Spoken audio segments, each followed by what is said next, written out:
What is going on, people? Welcome. We're going to do things a little bit different this time. Meet our boy Gotrik. He's a dwarf, a quick sleeper, and a lore of metal wizard. He's a far north beardling, also a settler. He's set out on his own for gold.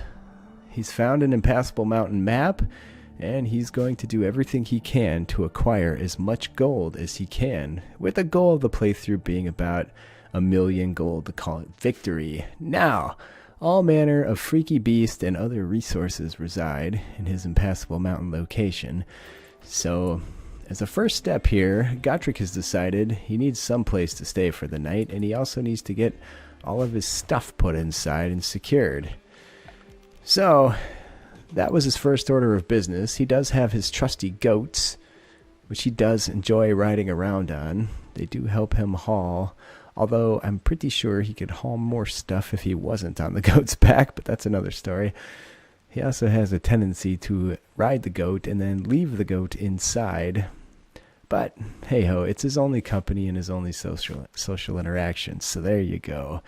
So, Gotrik decides he needs to keep his animals somewhat safe. He has to get a fence put up to do that. Doesn't want to run out of wood either, so he has to make a priority to keep acquiring the basic resources he needs just to get established. He does currently like to throw horseshoes in the rain. There's a slight defect with the Humanoid Alien Races mod. You can see his beard doesn't quite line up where it should right now, and I have an open defect with them. But while Gotrik's chopping trees, he's thinking about the fact that he needs to start making stone blocks. He does have some steel around, and he wants that space to be roofed. So, stone blocks are going to be key, so he can start building some dwarven beds and other dwarven furniture. He doesn't really like the looks of that freaky dragon-looking thing out there, but he really has no choice but to get all the material that he requires dragged in. So on his first night, he sleeps well, dreaming of all the gold he will one day possess. He's not a loner. He will take other people. Fortunately, he brought himself enough meals to hold him over for a while in the form of dwarven stone bread. His next major task is going to be getting his space cleared out a bit. He does have magic, and he realizes he can use that magic to improve his own weaponry. So he decides to cast a spell to improve the quality of his pickaxe, which will increase his mining as well as his ability to whack enemies in the head with it. So he recoups his magic power via meditation and gets to the business of mining. He keeps a close eye and consideration on what type of beasts are around, and he's hoping his little fence will keep him and his critters mostly safe for the time being until he can get a proper wall built. Now, his next major task becomes getting stone chunks turned into stone blocks, because he really wants to build himself a bed. Sadly, though, he's got to drag in a bunch of chunks. It does give him an excuse to ride around on his goat, which he loves more than anything, it seems. A little peaceful, quiet meditation, not focused on regaining magic ability here. And he also has decided he really needs to keep his space clean.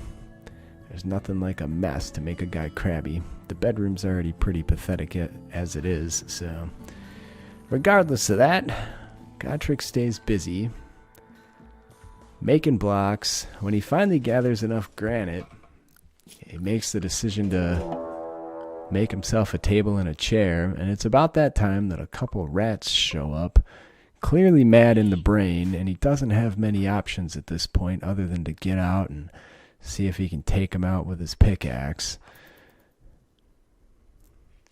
He's got some basic medical skills, but they may or may not be enough to see him through a wound. Dwarves are hardier than humans, too. He does have that going for him.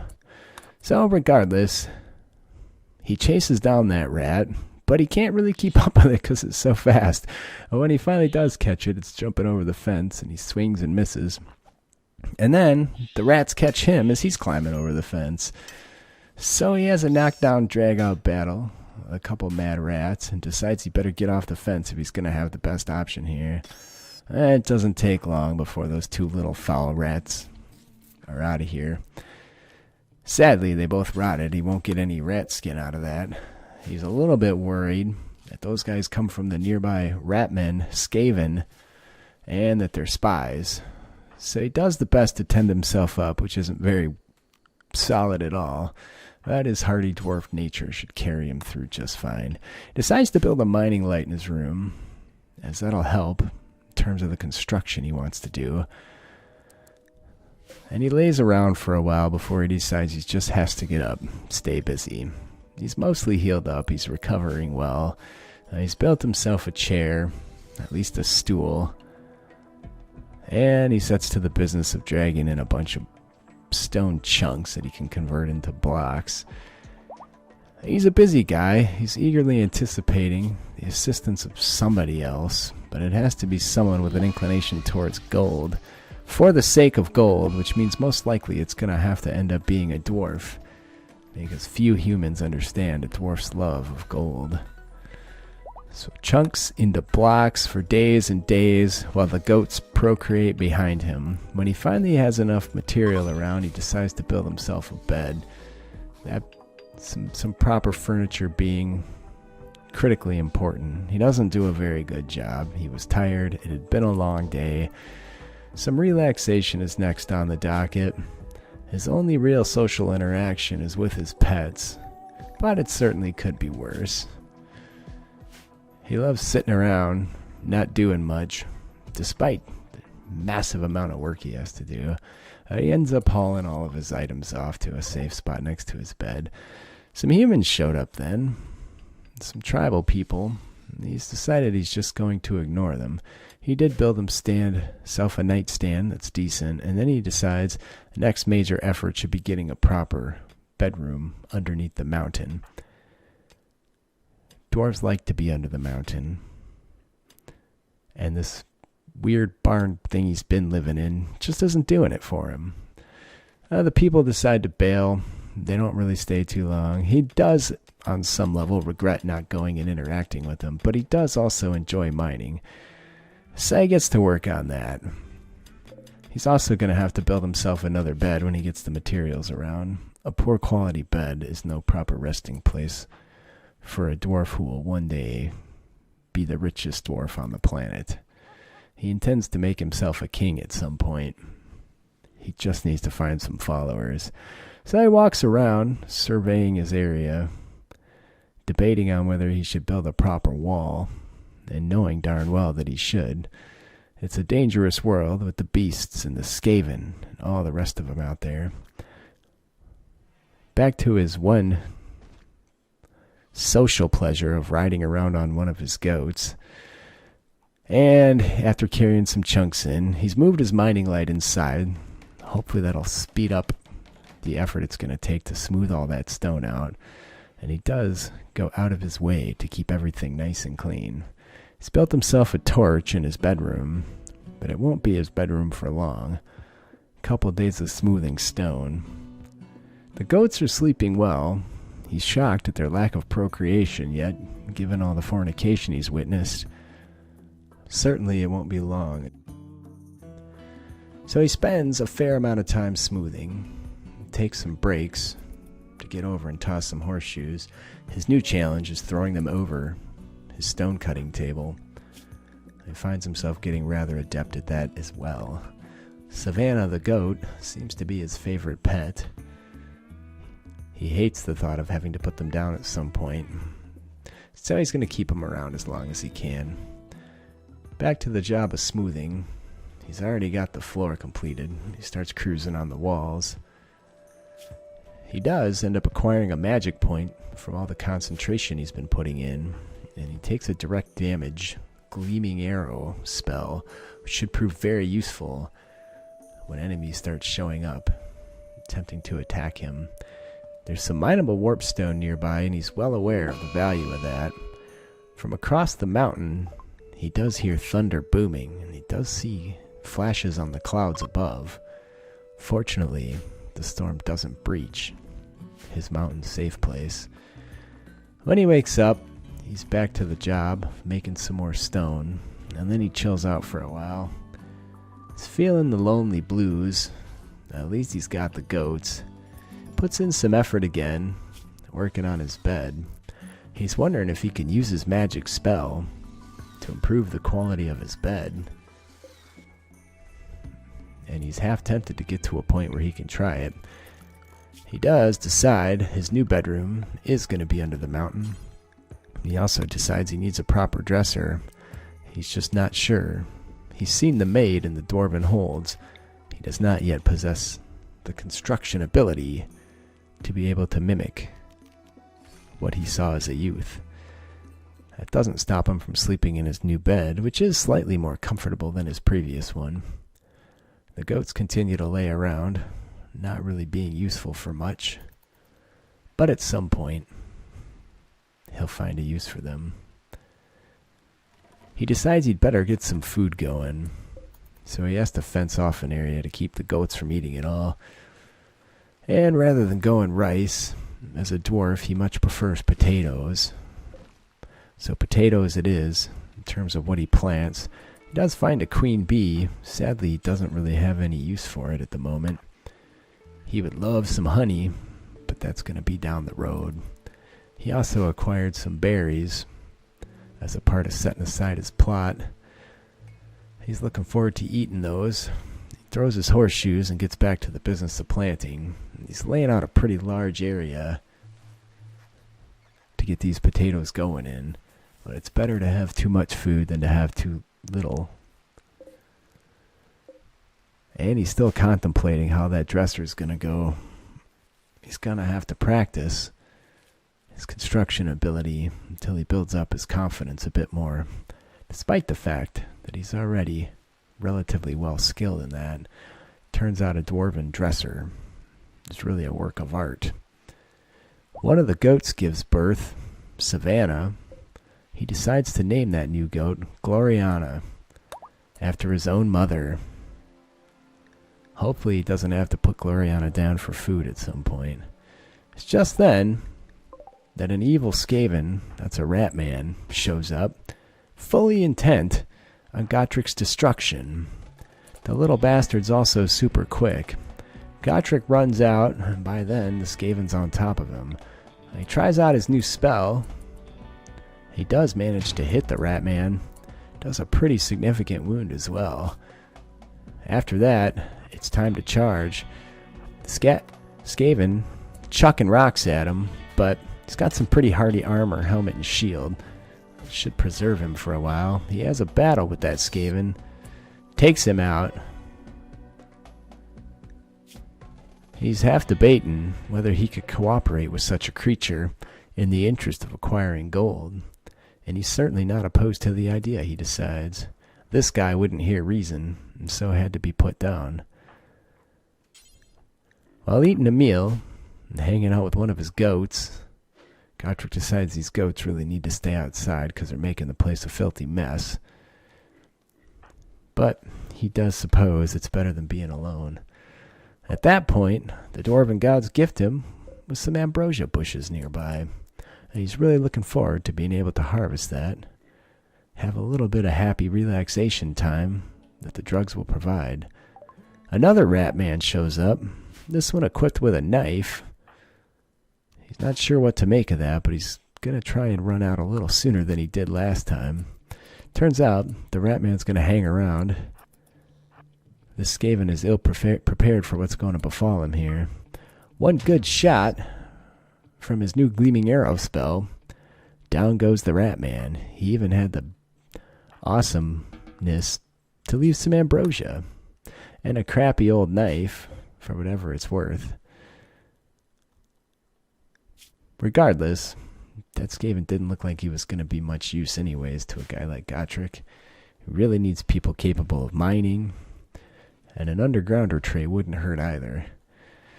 For the moment, he's content to wait. He would love some dwarven allies, but beggars can't be choosers here. Macy, the other female goat, has given birth as well, and he's decided to name this one after his own father, Ridrick. Now that his parents have been properly honored, he feels like he can sleep a little more cozily. He's considering his magic abilities when he's sleeping, In terms of acquiring gold, he does have one amazing chance to do it with one of his spells. It's a tough spell to cast and will drain him of magic power. However, the reward would be amazing. He gets to the job of delivering resources for his dresser. It's going to be quite the beautiful thing when it's done. He just can't quite get it done yet. His confidence level is too low. He doesn't want to hose it up. So he starts working on some walls. At some point he's going to want this mountain properly faced. It needs to look like a proper dwarf lives there. So he keeps the place clean. He's got to bring in chunks as well, though. More stone block is going to be important. As he's out picking up stone, he finds a foul chaos beast lurking around in the woods. And it isn't long before an ogre trader shows up. A big group of the burly bastards, along with some slaves. Sadly, Gotrik's not sitting on a lot of money, but it is nice to have someone to talk to. He's pretty intimidated by the sheer size and number of these big guys. But he goes out to talk to them nonetheless. They're very well armed and look very tough. He decides to buy a drum off them. And he's debating on buying some other items of clothing. Sadly, he just doesn't have much money and he doesn't have much to sell at the moment. So he takes the drum off their hands. It's a tribal drum. He really wanted to be able to acquire a slave to free a person and have an ally. However, it just wasn't meant to be at this point. So he carries on with the bringing in of the rocks, and then he gets his new drum set up. He's looking forward to banging on it as well, but all in good time. The priority at the moment is getting as much block together. He wants to make a research table. All the ogres flood inside his place and start chit-chatting him up while he's working. He's a little crabby about the mess, but again, visitors are always welcome when you spend most of your time alone. The ogres decide to bugger off. One of them somehow is riding a goat. He does feel pretty sad for that goat. He has to get back to the business, making himself a research bench, a proper dwarven model. Takes his old bed apart as well. There's really no use for a poor bed around here. And after some cleaning, some chit-chatting with the animals, he heads out only to find a massive beast of chaos has showed up. It doesn't seem to be aggressive, but he's very wary of it. He heads back inside and has himself a meal. He's going to tiptoe around, see if this thing's going to offer any threat. And he finds that it doesn't. Better not eat his ambrosia, is his only thought. Seems like a foul beast like that should definitely be eating other critters. Hopefully he takes out that chaos spawn that's nearby. Decides to make himself a stool as well for sitting on when he gets around to research. Also, he just needs to get some construction skill, so he finds building things to be a positive thing at the moment. His next major move, get himself an indoor workroom, and he can turn that outside room over to the goats. The foul beast sleeps nearby. He really wishes it would clear out. And it's then that some trolls wander in as well. There's two of them. He's not sure how well it's known, but troll meat is a true delicacy for dwarfs. He's going to make it a point to get over there, see what he can do about bringing those down. Trolls are also very notorious for their strength, ferocity, and stupidity. He's got to find a way to outsmart these guys. He's running pretty low on meals as it is, and his plants are nowhere near ready to be harvested. He's getting a little nervous about that, but those trolls showed up at a great time. He mines away on his future workroom. He also gains himself another magic point. He could renew his forge spell to improve his equipment or potentially his bed. He decides to wait though. He'd rather max out his spells before he starts blowing points, simply renewing a spell so it can be cast again. The forge spell takes many days before he can recast it. It's at that point that some visitors arrive from the Empire of Man. A couple crossbows, and a pike, And he's thinking, you know, this could be a prime opportunity to take down those trolls if I can get these guys to come with me. So he hops on his trusty goat, and he heads on out to see if he can piss off these trolls enough to come after the humans, and he can assist them in bringing them down, or vice versa, and that'll lead to a good dinner. He shoots it with his magic, but it really doesn't cause anything to happen. It's at that point that he decides he's going to have to go in swinging, and that's what he does. First swing, and the troll's at him and mad. Fortunately, the troll also can't hit very well. He runs like hell on his goat from the other troll. He does get clipped. That dirty troll hits him right in the torso with its fist. The humans take off after it, though. Crossbows up, shots are flying. Gotrik is the bait. One of the trolls goes after the human. Fortunately, he must be missing an eye because the troll can't seem to hit anything. Gotrik decides he's had enough running. He's going to cast his spell at it, which he does, and then he's back to running. That human, Stanislav, finally manages to bring one of the trolls down, which is very impressive. It speaks volumes of his toughness. And Squirt seems to be running around, not doing much. She does miss. Regardless, the humans finally bring the second troll down. And he's very excited at the food he's going to make out of this. He did, in anticipation of this, roof over an area, prep for a campfire so he can actually cook some meat up. He has to go in and self-tend, though.